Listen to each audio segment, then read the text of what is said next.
Debían completar una práctica de salto. 19 uniformados pertenecían a las filas del ejército, 2 a la Armada Nacional y 1 a la Fuerza Aérea. El coronel Cobolisto. Fallecieron la tarde de ayer cuando la aeronave que los transportaba se accidentó. El incidente se produjo, según el ejército, aproximadamente a las 14:30. Un avión árabe de matrícula E-206 cayó en el sector Fátima, en una hacienda de nombre La Palmira, en la provincia de Pastaza. Los uniformados estaban en el curso de maestros de salto en paracaídas. 2 pilotos, un mecánico y 19 paracaidistas se encontraban en el interior de la aeronave al momento de producirse esta emergencia. Extraoficialmente se conoció que el avión despegó cerca de la 1 de la tarde desde el aeropuerto de Shell, en Pastaza. Minutos más tarde, el piloto habría reportado malas condiciones climáticas y había solicitado permiso para retornar. Seguramente concedieron ese permiso. Ya esclarecerán el episodio autoridades que estaban en turno de monitoreo. Hasta el cierre de la edición del diario Expreso de la ciudad de Guayaquil, no se informó oficialmente sobre las causas del accidente del avión de fabricación israelí. Los paracaidistas pertenecerían a la Brigada Patria con sede en La Tacunga, la capital del Cotopaxi. Y según el periódico digital Amazonía Viva, los bomberos del Puyo fueron los primeros en llegar al lugar del accidente. Para llegar al lugar del accidente, pasadas las 16 horas, se difundieron por las redes sociales las primeras imágenes del avión accidentado. Y era un episodio que provocó una pena, una consternación a nivel nacional. El ejército movilizó a 2 helicópteros y patrullas terrestres que partieron desde la Brigada de Selva número 17 Pastaza para cumplir con las labores de búsqueda y de rescate. También a esta hora empezaron las reacciones. Nos informaban que no hay sobrevivientes en el accidente aviatorio. Es un duro golpe para la familia militar, mencionaban. Abrazo solidario a sus familiares, escribió en su cuenta de Twitter Ricardo Patiño, ministro de la Defensa Nacional. Y a las 18:24 informó que aterrizó en Shell, según se dijo, el general Luis Castro, comandante del ejército que dirigió personalmente las tareas de rescate. Muchas gracias, general Castro. A nombre de los familiares, a nombre del país. Patiño confirmó también que el avión estaba en labores de entrenamiento. Entre los uniformados fallecidos estaba un teniente coronel, 3 mayores, 3 capitanes, 2 tenientes, solo para contar a la oficialidad. 6 tenían el grado de sargento y 4 eran cabos. Miren ustedes cómo se reparten en una operación de entrenamiento de estas características, desde tenientes coroneles, desde coroneles, capitanes, mayores, subtenientes, y allí entraban también sargentos y otros cabos, una tripulación que estaba conformada por un capitán de aviación, un teniente y un cabo segundo eran los que conducían la aeronave militar. Este es uno de los accidentes más graves que ha tenido el ejército ecuatoriano y es el segundo considerable del 2016. El 26 de enero, un vehículo de uso militar que transportaba una patrulla de 2 oficiales y 21 voluntarios se estrelló. El saldo fue una persona fallecida en esa ocasión. Fue el sargento segundo de comunicaciones de nombre Wilson Arciniegas Tanicuchí. Y allí hubo 5 heridos. En la lista de los últimos incidentes militares también están los percances de los helicópteros TRUF. De los 7 comprados a la empresa India Hall, 4 se precipitaron entre octubre del 2009 y enero del 2015. En los accidentes se registraron personas fallecidas. El resto de la aeronave, pues dejaron de utilizarse. Esta es la relación informativa de Diario Expreso, en tanto que el diario El Comercio, con el redactor o los redactores don Javier Ortega y Fabián Maisanche, mencionaba que la tragedia deja 22 militares fallecidos la tarde de ayer mientras viajaban en un avión Áraba 206 del ejército ecuatoriano y de construcción israelí. ¿Cómo le parece, coronel Cobo? El avión Áraba es un avión israelita que tiene la capacidad de salir y también aterrizar en pistas costas. Por eso es que nuestro ejército está utilizado mayoritariamente en el oriente ecuatoriano. Sirve para infiltrarse en territorio adversario. Sirve para artísticos, es un multipropósito. Sirve también para hacer saltos de paracaídas. Sirve para abastecer con abastecimiento aéreo a las comunidades aisladas del territorio nacional. Es una excelente aeronave. Recién conozco que hace poco fue overhaulada esa aeronave, es decir, dejada nuevamente en condiciones casi de 0 horas de vuelo para poder reiniciar nuevamente sus actividades.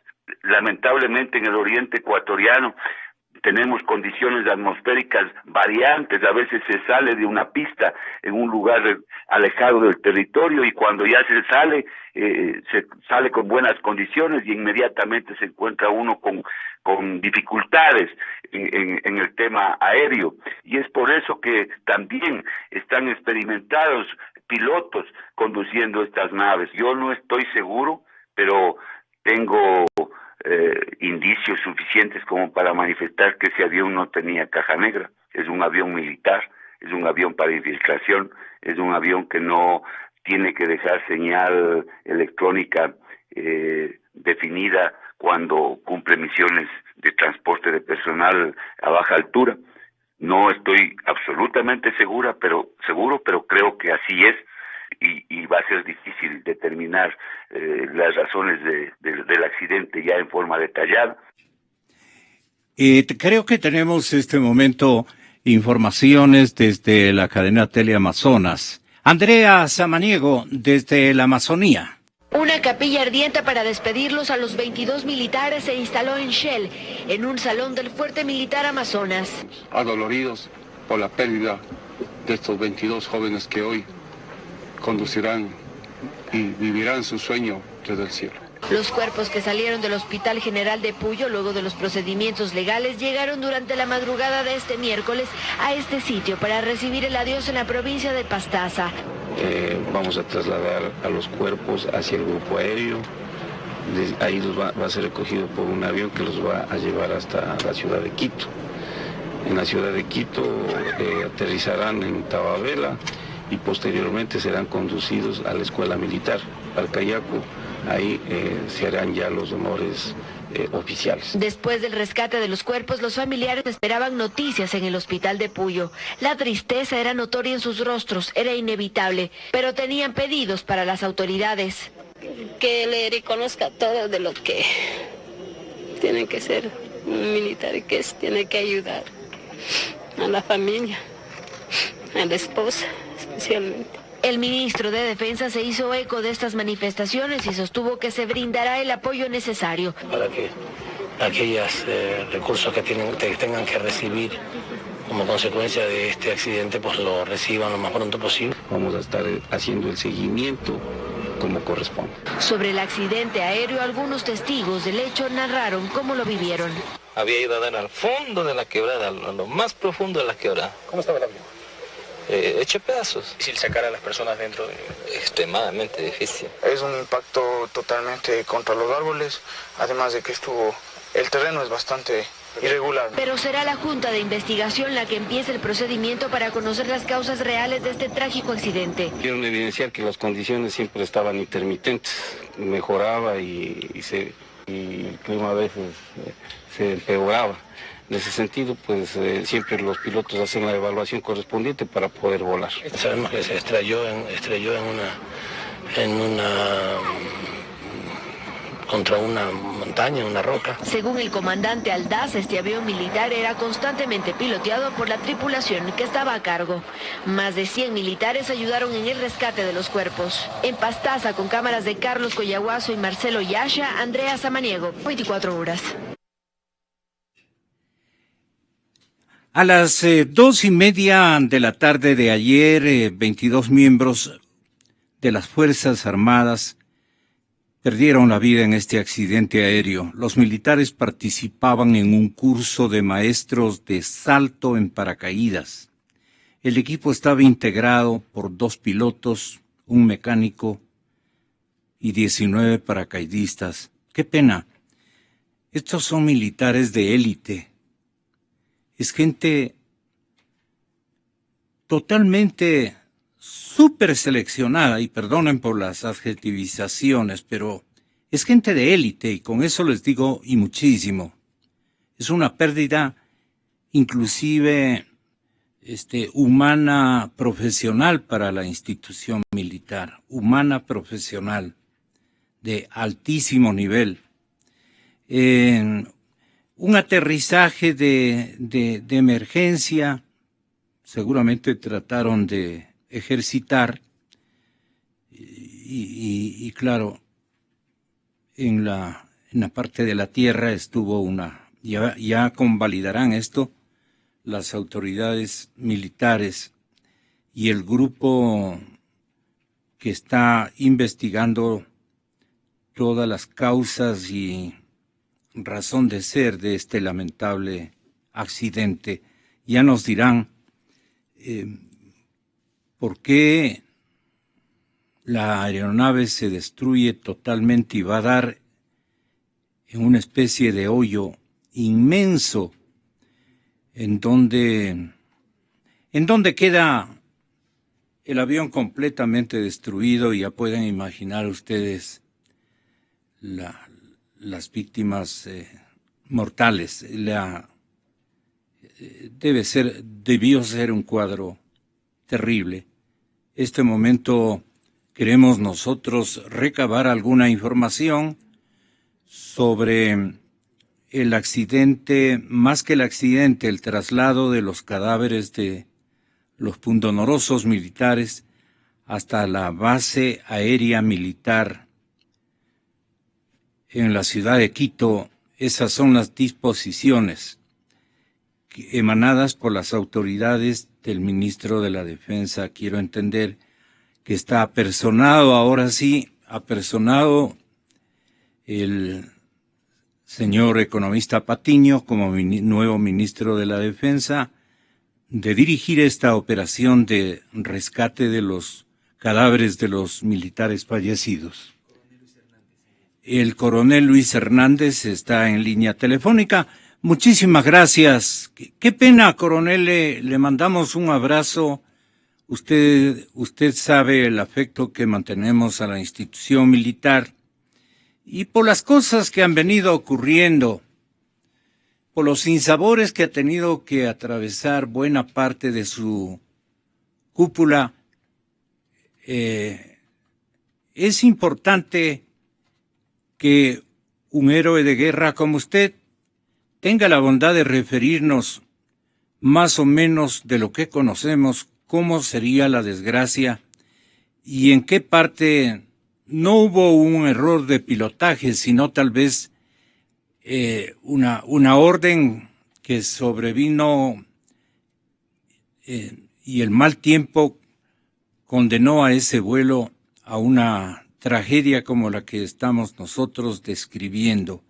Con todo respeto para la institución militar, pero este grupo, entiendo, mi coronel Hernández, era de élite, el personal mejor seleccionado.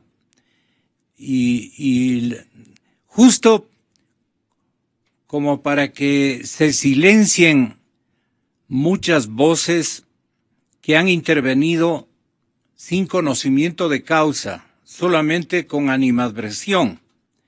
Y usted sabe a quiénes pertenecen esas voces. El tema es que aquí se ve claramente cómo han estado en igual número, y en este caso los veo que hay oficiales en mayor número, oficiales partiendo de un teniente coronel que iba seguramente al mando de la operación de entrenamiento, hasta los subtenientes que también acompañaban a este vuelo, casi de todos los rangos y jerarquías de la oficialidad. Y aparte de eso, naturalmente, los cabos, los sargentos, todos allí juntos en la desgracia, juntos en la actividad de entrenamiento. Y esto debe tapar la boca a mucha gente que manifestó que hay privilegios en las Fuerzas Armadas. En este caso, por ejemplo, en este encuentro con la muerte, no han habido privilegios y han estado en mayor cantidad señores oficiales, ya veremos, señores oficiales que soldados, no de bajísima graduación, por el contrario, también de nivel alto, habían sargentos, habían cabos, y ahí, entre todos, el espíritu militar. Usted podría darnos su opinión y reciba nuestra condolencia porque la familia militar está de duelo. Muy buenos días, señor coronel Luis Hernández.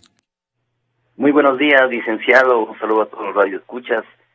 Realmente me llena de emoción saber que el pueblo, la nación, la opinión pública está con sus soldados en los momentos duros, porque los soldados están para defender a la patria, y cuando los soldados llegan en sus actividades a tener momentos tan tristes como estos, y la patria está junto a ellos, como lo está en este momento, justamente ellos sienten que están ahí para defenderla, porque cuando ellos necesitan a la patria un abrazo para que les consuelen su tristeza, también la patria y su pueblo está ahí. Conozco de cerca la actividad. Yo fui comandante de la Brigada Fuerzas Especiales, he sido varios años instructor de justamente este tipo de cursos que estaban haciendo los soldados, y conozco de los peligros y de las cosas inesperadas que pueden suceder. La vida militar por sí es riesgosa, sea que usted se encuentre en un barco de guerra, se encuentre en un avión o se encuentre en la fuerza terrestre. Y las fuerzas especiales tienen todavía mucho más riesgo.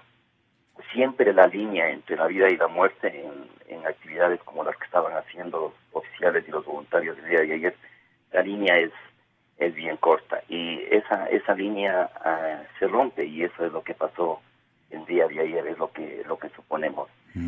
Las normas que se tienen en la vida militar son normas muy estrictas de seguridad, muy estrictas.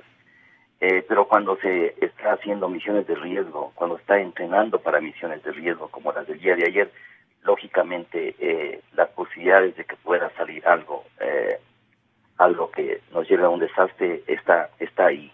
Yo creo que las investigaciones van a determinar justamente qué es lo que sucedió.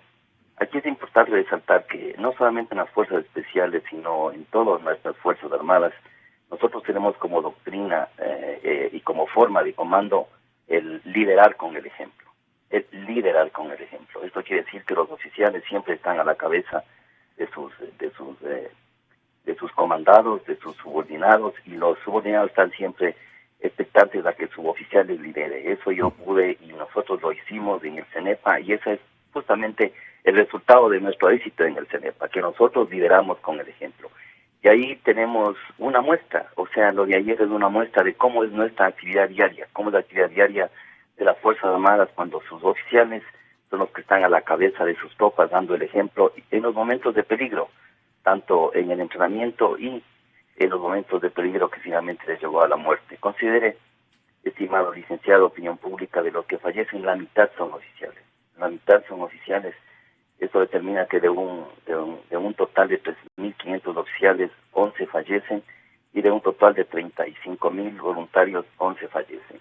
Esto nos da la medida que los oficiales siempre están atentos a que los soldados le sigan con su ejemplo. Y usted sabe, como hay un dicho muy sabio, que el ejemplo mueve montañas, y es justamente en base a ese tipo de liderazgo que están formadas nuestras Fuerzas Armadas, y es por eso que hemos tenido los éxitos y hemos estado atentos siempre a defender a la patria cuando la patria nos ha necesitado. Es un momento muy duro. En realidad yo les conozco, especialmente los oficiales superiores, al coronel Apolo, a los mayores les conozco, a los capitanes, tenientes, ellos eran mis alumnos cuando yo estaba en la Escuela Militar de Director. Y un momento triste, es la mayor pérdida que tiene las Fuerzas Armadas en tiempo de paz, y particularmente las Fuerzas Armadas. Si nos imaginamos que cada persona agrupa unos 20 años de experiencia, ahí se nos dan unos 200, 300 años de experiencia de vida militar que estaba teniendo siempre sus frutos. Pero ese es el cumplimiento del deber, que lo que quiere el soldado es que su pueblo le entienda. Cuando el soldado está entrenándose, está arriesgando su vida. Es una vida particular que tiene momentos lindos, momentos bonitos, pero también tiene momentos de sacrificio, de entrega, y que nos lleva en el entrenamiento justamente a correr los riesgos. Porque el entrenamiento lo que tratamos de hacer es lo más cerca de la realidad, porque si lo hacemos lo más cerca de la realidad, estamos más cerca de cumplir bien una misión cuando la patria nos requiera que así lo hagamos. Y en esa búsqueda de entregarnos lo más cerca de la realidad, nos lleva también a la muerte, como le llevó a nuestros compañeros de día a día. Le ofrecemos un abrazo muy sincero y dolido, sentimentalmente patriota del pueblo ecuatoriano que ama a sus Fuerzas Armadas.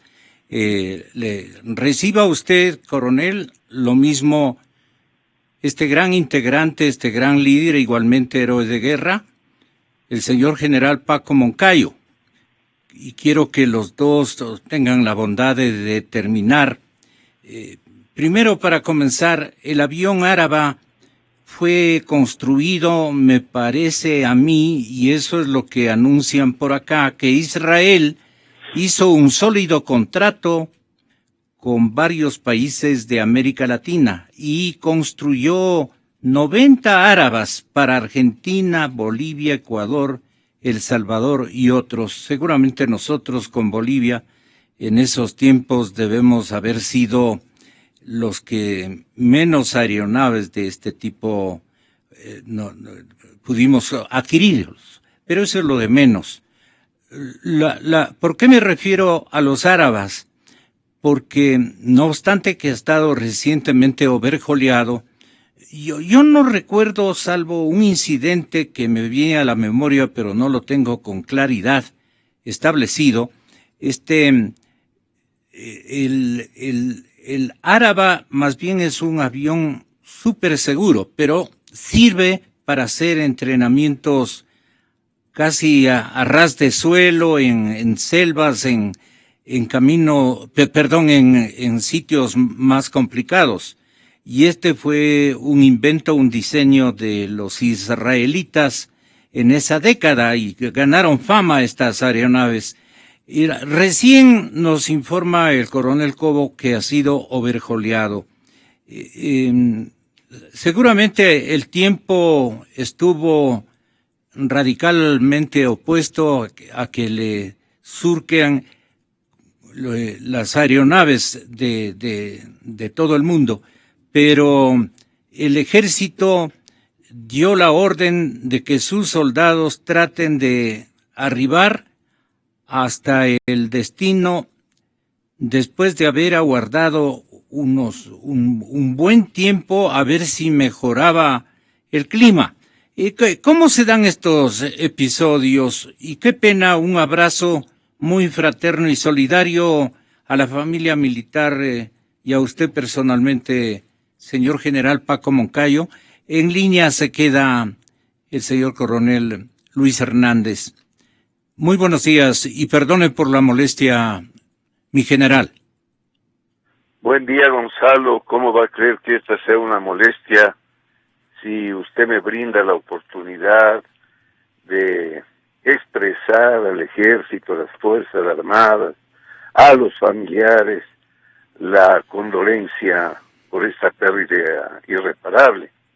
La verdad es que el avión Araba es uno de los aviones más adecuados para este tipo de empleo, especialmente en la Amazonía ecuatoriana. Se adquirió porque existían una enorme cantidad de pistas muy cortas y este avión podía aterrizar en esas pistas muy cortas en la Amazonía. Generalmente esos aviones estuvieron volando siempre tanto para las misiones militares y también, por supuesto, para el abastecimiento logístico de los destacamentos más aislados, pero no solamente eso, esos aviones prestaron una enorme cantidad de horas de servicio también a las comunidades amazónicas en los programas de acción cívica que realizaba el ejército en esta parte tan importante de nuestro país, y por supuesto también hicieron muchos vuelos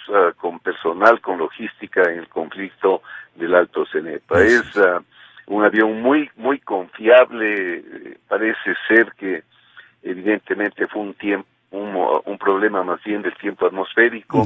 En el oriente usted no sabe cuántas veces sucede esto, que se despega con el cielo límpido y a los 15 minutos comienza a nublarse. ¿Cuántas veces nos hemos tenido que quedar con los helicópteros en algún sitio porque se queda todas las pistas cerradas? ¿Cuántas veces hemos tenido que aterrizar por la gran calidad de nuestros pilotos casi sin ver la pista? Entonces es a mi juicio un extraordinario avión. Parece que esta vez fueron las condiciones climáticas las que han ocasionado esta terrible tragedia que lamentamos enormemente los ecuatorianos.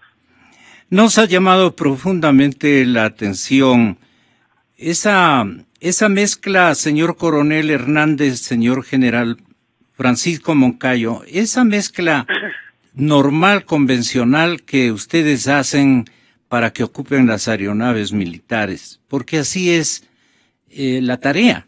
En la tarea los militares de más alto nivel o jerárquico no es que se quedan esperando que solamente vayan los paracaidistas soldados, los paracaidistas sargentos, los paracaidistas cabos. Son ellos también los que se embarcan en estos vuelos. Entonces, al divulgar este listado de quienes iban en el vuelo, vemos a un teniente coronel Santiago Apolo, a mayores como Gerson Flores, como Carlos Alvear, como Juan Ordóñez, que en paz descanse, y a capitanes como Diego Icaza, Luis Bolaños y Cristian Zambrano. Y ahí vienen, miren ustedes, en el número, que entienda el señor presidente de la República y su ministro de la Defensa. Miren ustedes, en un vuelo que resultó ser trágico y que nos apena profundamente lo ocurrido por las familias, por la misma institución militar, sentimiento solidario, fraterno, cariñoso, agradecido de parte de todos los que estamos escuchando esta plática. Ahí entran los sargentos. Adriano Villa, 1, Edison Vargas, 2, Edwin Sinchiguano, 3, Wilson Pila, 4, y los cabos Santiago Zarango, 5, el cabo Ramírez, miembros de las Fuerzas Armadas, y también Mendoza, dice aquí, de la Fuerza Aérea Ecuatoriana, seguramente tiene el mismo grado, son miembros de la Armada, esto es lo más importante. Y la tripulación, pues ahí estaba Darwin Viteri, capitán de aviación, Daniel Payo, teniente de aviación, y Edison Guevara, cabo segundo. Mire cómo hay ese entreverarse de jerarquías. Así es las Fuerzas Armadas, así son las Fuerzas Armadas. No hay divisiones entre Carondelet y el cuartel Plicachima en el estadio, y todo el mundo en los actos dramáticos, y peor aún en la guerra, tienen que aunar empeños y explotar las mejores condiciones de cada uno de nuestros soldados, y ahí pasan todos a ser soldados. Pueden ser tenientes coroneles, generales, soldados. Yo hablo y menciono esto para que aprendan a entender. Les falta un seminario amplísimo respecto a lo que significa la gran misión militar. Y este encuentro con la muerte de tantos, y de la forma como han fallecido en esta desgracia, que para todos debe constituir una tragedia que nos haga sentir que nuestros soldados están todos los días bajo el riesgo de morir más pronto que los civiles. Yo pongo esta humilde circunstancia, con humildad más bien dicho, traigo este ejemplo para que la ciudadanía entienda que la odiosidad política e ideológica no nos debe privar de ser agradecidos con estas misiones militares llenas de peligro general y señor coronel, que nosotros las debemos agradecer especialmente con los familiares que quedan con vida. Ustedes verán que estoy muy, muy emocionado y a la par indignado, porque mi memoria está recogiendo o recordando frases, comparaciones, descréditos, y si fueran de gente que conoce, aceptaría, pero es gente que no conoce y que se anima a entramparnos en una discusión. Ya mismo, ¿para qué el ejército? ¿Para qué la FAE? ¿Para qué la Armada Nacional? Ya mismo. Señoras y señores, van a escuchar ustedes el pensamiento de dos militares que pasaron por la guerra del Cenepa, en condición de líder número 1, el general Moncayo, y en la selva, en los lugares más peligrosos, salieron con vida el señor coronel Luis Hernández y otros soldados en diferentes jerarquías que le acompañaron en el enfrentamiento con el Perú durante muchos días. Lo hago con emoción para efectos de que le pongamos atención a la narración de dos soldados con nivel jerárquico superior. Voy con su venia primero con el señor coronel Hernández. Con su venia, señor general Moncayo. Con el mayor gusto, Gonzalo. Coronel, lo que quiera decirnos, coronel. Y muchas gracias por sus palabras, licenciado, y a todos los radioescuchas. En realidad, en estos momentos en que nos embarga la tristeza por la tragedia que estamos viviendo, son momentos de reflexiones. son momentos de entender por qué tenemos soldados y para qué tenemos soldados, por qué tenemos patria y por qué queremos tener patria. Lo uno está atado a lo otro. El soldado representa la supervivencia de una nación. El Ecuador pagó un precio muy alto, un precio altísimo, que en la historia siempre será, si bien no una carga, será un momento que nos hará reflexionar, que por nuestra debilidad, por no tener fuerzas armadas en las condiciones que tuvimos en el CENEPA, perdimos el Amazonas. No son momentos de volver al pasado, pero sí son momentos de recordarlos para que no se repitan en el futuro.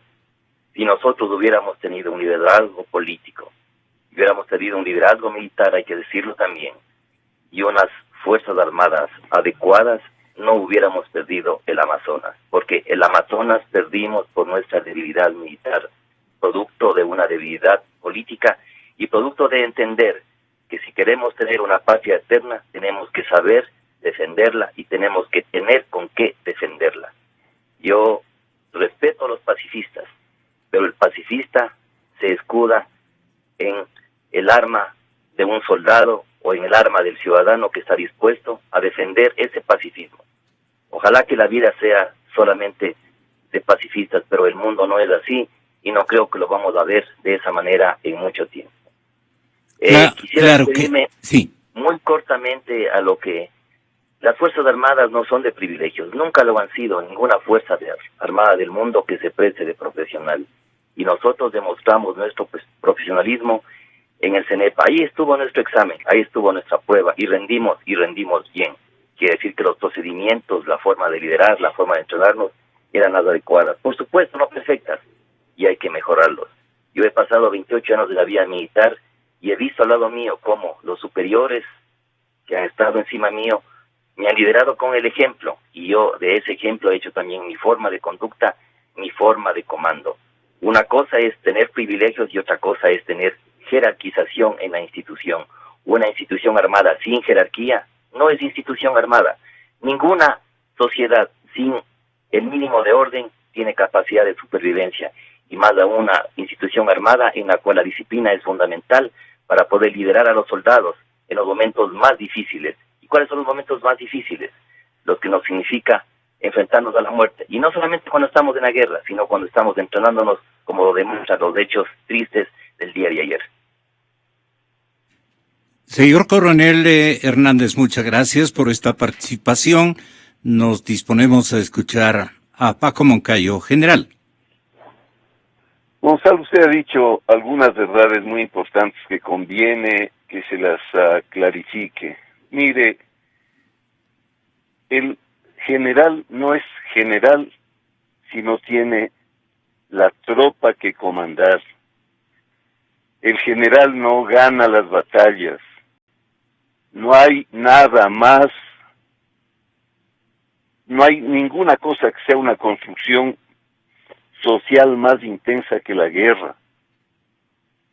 Cabo, el sargento, el mayor, el coronel, cada cual en un sistema complejo, haciendo lo que le corresponde, pero el superior dando ejemplo, estando presente, animando a su gente.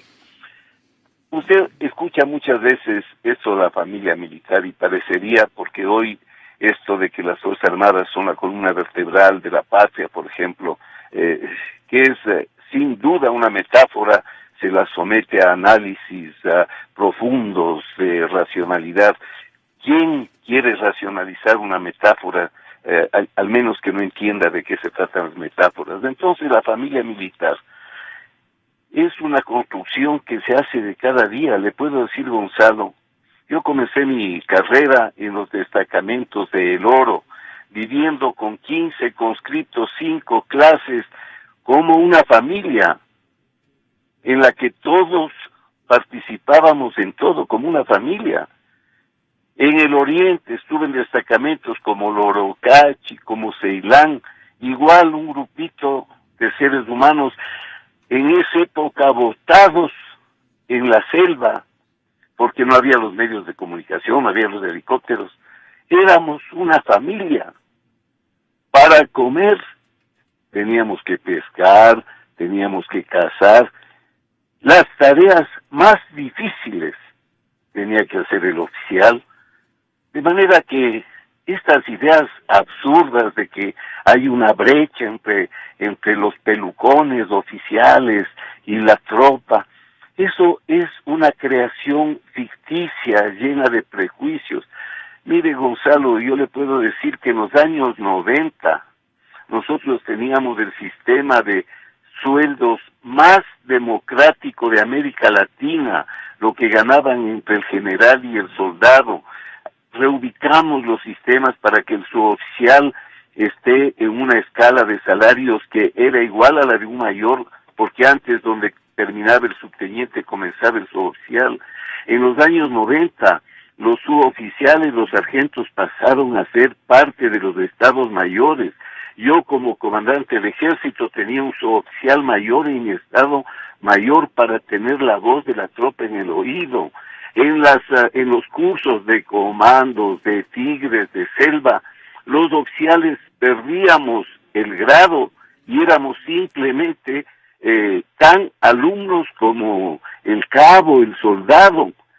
De manera que se ha creado un mito, o se ha querido crear un mito, que no tiene ningún sentido. Eso de querer dividir al ejército es un crimen, porque como usted entenderá y como he explicado, si es que se rompe la unidad entre la tropa y los oficiales, se destruye al ejército. Los que hacen estas absurdas